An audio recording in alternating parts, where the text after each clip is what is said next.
G'day everyone, James here from Dark Arts Lockpick. Hope you're all doing well. Pits Mox doing some hacking, but as always, and you know it, keep it bloody legal. And yes, it is bloody freezing here. Like, shocking weather out there. Ugh. But I did get something cool arrived today on a Sunday, which is a little bit weird because I don't normally get parcels on Sundays.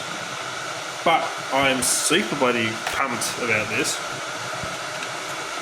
device, and I'll get to share it with you. So let me finish making my coffee because I really don't need one to warm up. And we'll spin this camera around, jump down onto the dining table here, and I can show you the new cool hacking tool that I got. Oh, alright, I'm set now. Got my coffee and my new hacking tool. So this is a card computer, also known as the Cardputer, from M5. So it has an ESP32, and it is a pretty nifty little device. Now it's about the size of a credit card, bank card in a way. Let me grab a wallet out, and no, I'm not going to get my bank card out for you to look at. But just to show you some size comparison, let me grab an Oz 10-pin bowling card. So you can kind of see it's about the same size. Just a hell of a lot thicker. But this does have some pretty powerful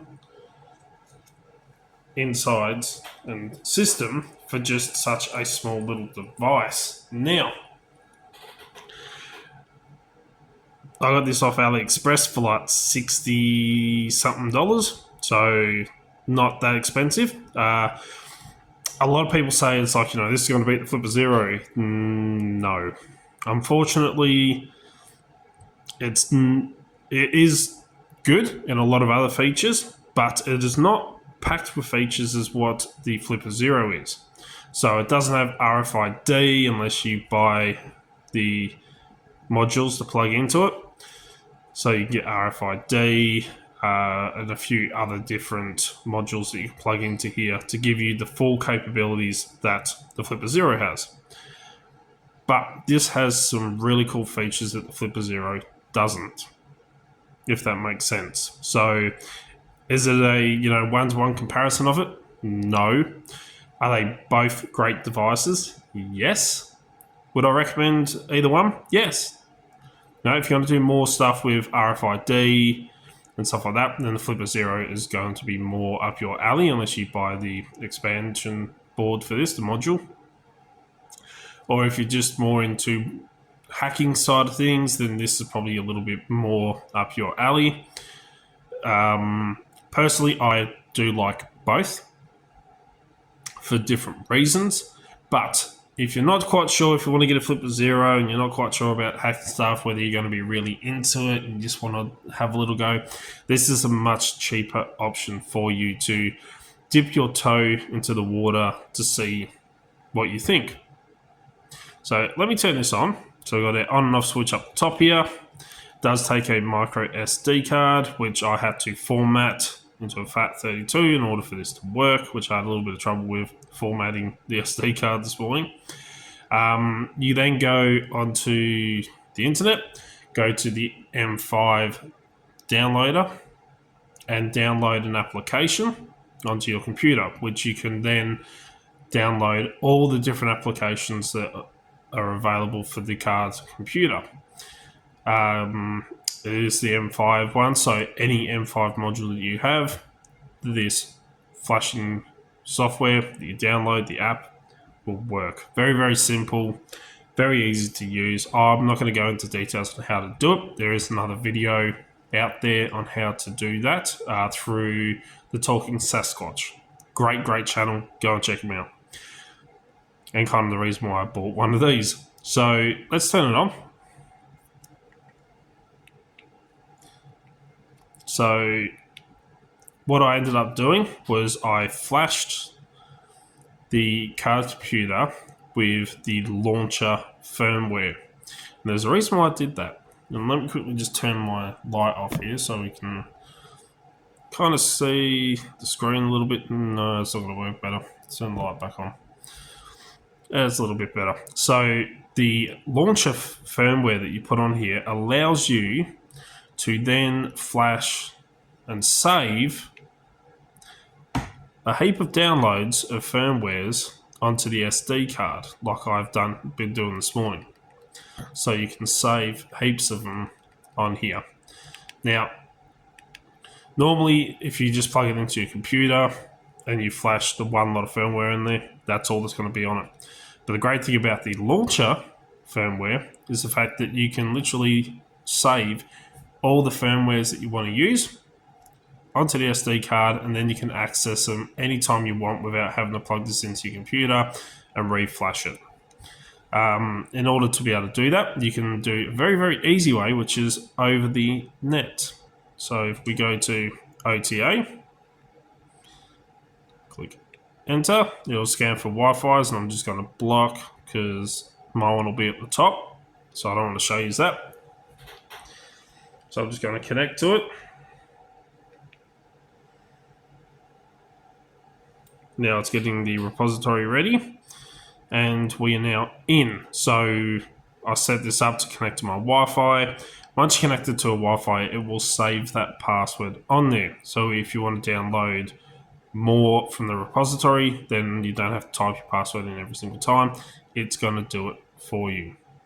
So then we can go through and you can see all the different firmwares that are available on the online repository. There is literally like 108 on here. Now, I'm not going to go through all of them, but just to show you. So you can do it that way. You can also connect to this over a web face application as well, where you log into the card computer through your phone or your computer, and you can view the system in there. But let's just go and have a look at some of the ones that I've downloaded. So of course I've got Bruce. Bruce is one of the new ones that are out. Say new, it's been out for a little while now, but new to me. So if we click on that, and then we can install.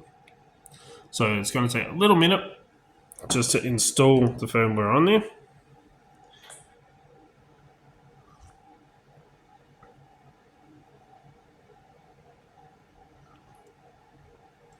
So you can have a sip of your coffee while it's doing that.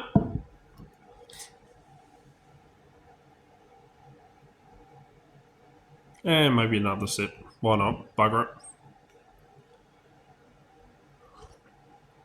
There we go. And now it's going to load the Bruce firmware. So now we can do things like hack Wi-Fi. We can hack Bluetooth, radio frequencies. I'm pretty sure you actually need the expansion board for that because it doesn't have the antenna. RFID, which again, you need the expansion module. Infrared, so you can, this does actually have infrared, so you can literally use it to control TVs, DVD players, projectors, anything that uses an infrared remote. FM, as I said, you need the expansion. GPS, this doesn't have the expansion module for that. If you get a NRF24, the expansion module, you can use that to deliver payloads and stuff like that. And others on here, let's go into that. So QR codes. Megalodon is just a game. Mic Spectrum, Mic Record, Bad USB. I button, again, this doesn't have that feature without the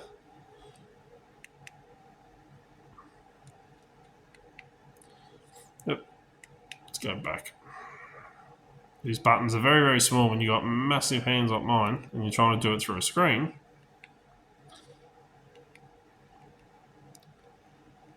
So lots and lots in the Bruce firmware.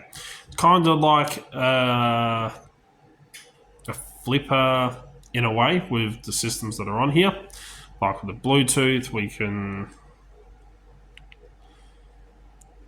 spam, attack those protocols they end up fixing. iBeacons, so bad Bluetooth keyboard, iOS spam, Windows spam, Samsung spam, Android, spam all, and spam the customs, and stuff like that. So Bruce is actually pretty bloody cool. Really, really cool. I'm going to be playing with that a lot more. So let's say you've had enough of Bruce, you've done what you want to do. If I can go back to my menu for a sec. So let's say we've had enough, right? We've done some Wi-Fi hacking with the different attacks, target attacks, beacon spam, deauth, flood, stuff like that. Let's say you've had enough and you want to try or go to another firmware. Well, you've got two buttons on the top here, one on this side and one on this side. So this one, I'll show you in a minute how that works and what that's for, but let's go reset. And when you reset it, if you don't click any buttons with the launcher, it's going to load the firmware that you just had.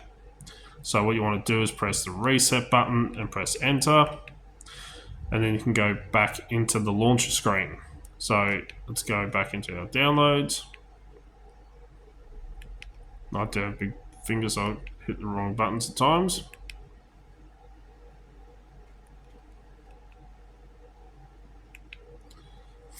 There we go. So let's have a look what else I've got. A couple of different Bruces on here. Got some evil portals, which is not in English. Game Boy Enhanced, so you can put that stuff on there. Apps, M5 radio. It's okay. I haven't picked up anything yet. Marauder, which is a great one. I'll show you why in a second. Mini Gotchi, so you can turn this into like a Punagotchi. So with Mini Gotchi, do the same thing as the Punagotchi does. And these are all available. Punagotchi Pow or Pownagotchi. So this just becomes friends with your Punagotchi. Doesn't actually do the stuff that Punagotchi does, just becomes friends with it. Open Wi-Fi scanner. So as I said, I got the Marauder. The evil Cardputer has a lot of stuff. So let me load that one and show you. So we're going to install. Let's don't worry about that. Just because this is a demonstration.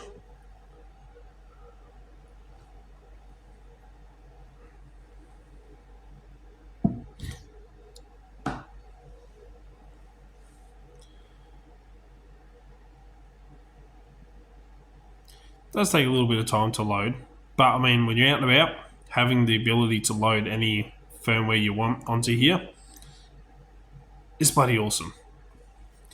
So here we go. Evil computer. Now this does have a lot.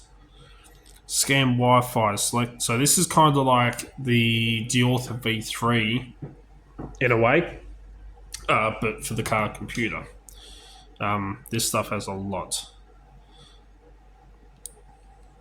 As you can see, monitor status, probes, attacks, probes, sniffings, karma.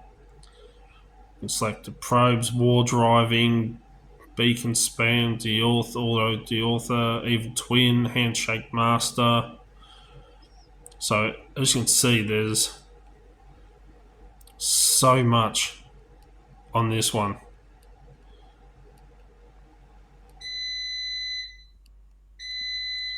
So much on the evil Cardputer. So let's get out of that one because I want to take you into and show you something cool.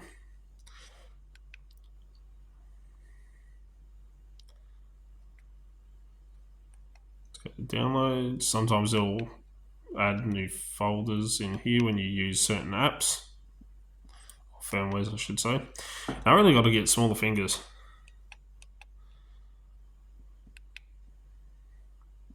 I want to show you the Marauder. Absolutely love Marauder. I have the Marauder firmware on the Wi-Fi dev board for my Flipper Zero, and it is absolutely fantastic. But now I've got it on here. So let's install the Marauder firmware. So yes, this does do Bluetooth and Wi-Fi and infrared, but as I said, doesn't have like RFID and stuff like that. So you need the expansion boards for that part, which the Flipper Zero has. So, you know, Flipper's got a little bit more functionality. It's going to load the Marauder.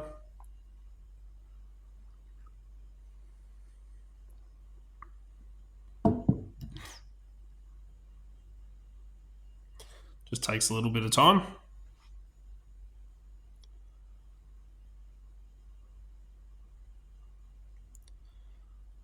We should see. There we go. Sometimes it comes up with the Marauder logo on you. So this one here, you might get a little bit upset, confused. If you try to, let's say we want to go for Wi-Fi, and we click OK, nothing's going to work. That's where this other little button is. So if we want to go into Wi-Fi, we click on that little button that lets us into it, like that. So then we can use sniffers, attacks, and stuff like that. Let's go back, because I want to show you something really cool about this. If we go to Bluetooth,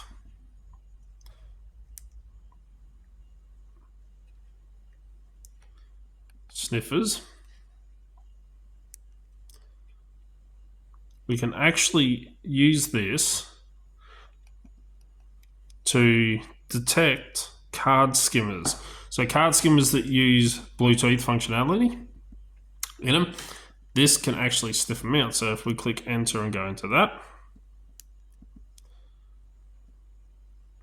and I'll try and get it right. So this will actually pick up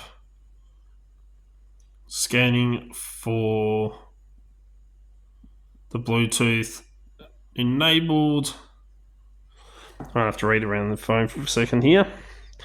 Bluetooth enabled skimmers. So it has what they normally use. So now it's actually sniffing for them. So if you see a ATM or, you know, a card, I can't think off the top of my head now, something that doesn't look right when you got to use your card, you know, like if the terminal doesn't look right, you can use the card computer with the Marauder firmware and sniff and just check to see if it actually does have a card skimmer on there. So it's an awesome little feature which I absolutely love. I have to admit, I really do like that. Then we can just reset to go back to the Marauder main page, which it'll do now.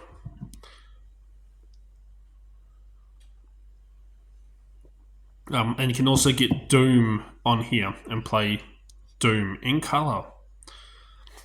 But I'm just going to get out of this for now. So this thing is fantastic for the size, for what you get to do. If you're just starting out into hacking and you want like a nice little easy to use project to play with, you don't want to go spending a couple $100 on a flipper because you're not quite sure if, you know, this stuff is going to be for you. Just going to turn this off. And one other feature I like is it's USB-C, not those rubbishy micro USBs. Much prefer USB-C. But if you're not quite sure, you know, you don't want to go spending a whole lot of money on a Flipper Zero, I can understand. I think I paid $200 and something dollars, maybe I think actually $300 Australian for my Flipper Zero from June, because you know these sell in America for like $30, which here is like $60 odd. So you know, price difference is huge. The Flipper Zero has more capabilities with its built-in RFID, with its built-in sub-gigahertz, with its I button and stuff like that, and the amount of different expansion boards you can get for the Flipper Zero, which this one doesn't have. It does have some, you can actually plug in some modules into it, into here, so that you can, run RFID. You can add an antenna into it. This also has LoRa chat, which I'm waiting now for my LilyGo T-Deck Plus to arrive, so I can put the latest Meshtastic firmware on it and start an off-grid communication system with it. And I can also communicate with this and then send messages back, so it has LoRa as well. But yeah, it's up to you whether you just want to go either route, or if you're like me and you can't help yourself, you got to have both. So an awesome little product for $60. It gets your foot in the door. No, as I keep saying, not quite as capable as a Flipper Zero. Flipper Zero is a proof of concept device for a lot of different things, but for some really cool, really useful on-the-go hacking tools, this thing is perfect. Built-in battery, charge it up. You can flash so many different firmwares on there. You can run as many firmwares in the applications as you want. You can do quite a lot with such a small format, awesome little bloody tool. Absolutely love this thing. So M5, great job. Also tempted to kind of get some of the other M5 products they have. But for now, I'm going to stick with my card computer, and I'm also going to stick with my Flipper Zero and my LilyGo T-Deck Plus when that arrives. Because I got that for not too bad a price, the LilyGo T-Deck. It was like $140 odd, and then I got a save thing where I got it for like $98 plus tax, which went to like $110, $111. So great deal. This one, as I was saying, $60 odd. That's with the tax for a awesome, small, compact, handheld hacking tool that anyone can learn. And the flashing of the launcher firmware onto here, so simple. It is the easiest thing you could ever do. So go check out the Talking Sasquatches video where he talks about this and flashing the firmware, the launcher, so that he can run multiple firmwares off the one from booting them into it. So that's all I've got for you today. Hope you like what you've seen. If you do like what you see, give us a thumbs up. I really do appreciate it. Let us know in the comments below what you think. Would you be tempted to get one of these? I might throw a link to this. I'm not affiliated with them. I do not get any kickbacks. This is just the one I purchased off of AliExpress. I'll put a link in the description down below if you want to get your hands on one yourself. It's really fast shipping. Get yourself an SD card. I've only got 16 gigabyte in here, but you don't need a whole lot. I could have run a 60, but I went with a 16. I put the 60 or 68, I think it was, gigabyte into my small little body camera so it can hold more footage. But for that price, and the radio, yes, this has built-in microphone, has a built-in speaker so you can listen to the internet radio. You can actually transmit internet radio on here to your phone so you can talk through it and record. Awesome functionality. Plus it's got Doom. So anyway, stay safe. Remember, keep bloody legal. Check all the links in the description down below. As I said, comment below what you think. And until next time, stay safe, keep it bloody legal, and cheers, guys.